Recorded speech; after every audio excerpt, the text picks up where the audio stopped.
soucieuse de stimuler les habitudes de lecture au sein de la jeunesse élitiste et renforcer la maîtrise du français, langue officielle en RDC, la bibliothèque citoyenne sollicite votre partenariat dans sa vision d'implanter des bibliothèques de proximité au sein des établissements scolaires.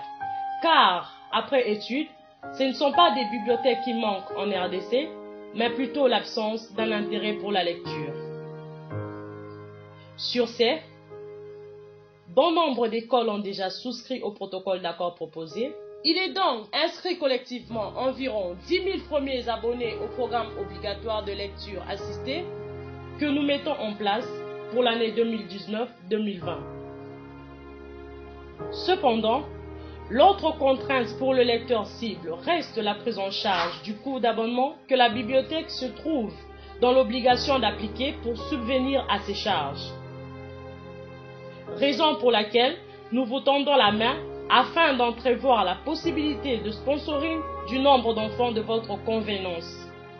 Nous sommes alors une bibliothèque de proximité. J'insiste, de proximité, parce que nous allons vers le lecteur. La question qui revient le plus est celle de savoir comment cela va-t-il se passer. En voici donc un exemple au complexe scolaire Nyota, dans la commune de Kintambo, où la bibliothèque citoyenne vient d'aménager.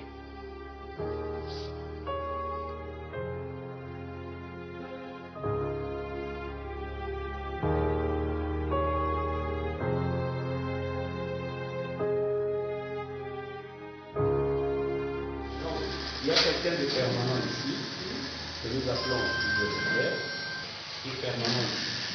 Après, c'est une femme ou un homme, mais qui sera là chaque matin, qui vient ouvrir pour recevoir et les enseignants et les écoliers sur leur demande. Les enseignants, c'est-à-dire qu'exemple, un professeur de géographie peut dire, voilà, j'ai tel cours de géographie, telle date, je prévois de parler par exemple de l'Égypte. J'ai besoin à ce moment-là des livres qui présentent les gens, sur les plans superficiels, superficie et tout ça.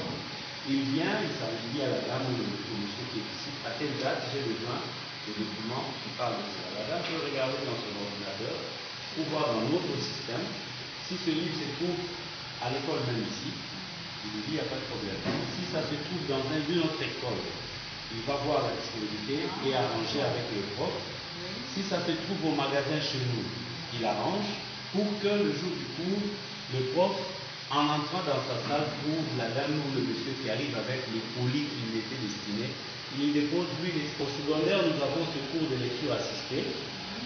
Les élèves vont commencer soit à venir dans cette salle, travailler avec des livres, en choisir certains, ils vont emporter chez eux une semaine, voire 2 semaines, et quand ils reviennent, ils vont exposer chacun son livre, avec la fiche de lecture qu'il ramène, qui fait le résumé de ce qu'il va exposer ici.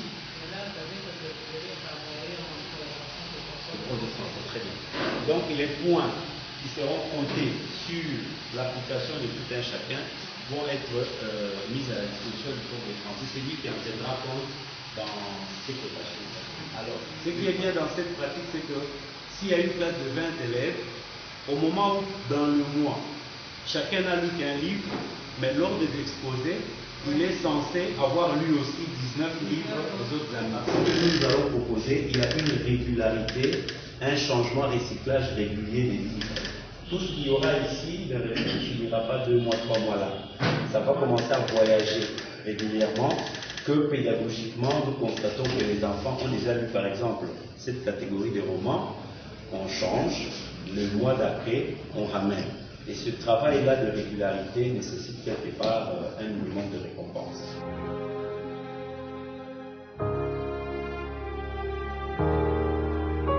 Merci de sponsoriser nos enfants dans la lecture.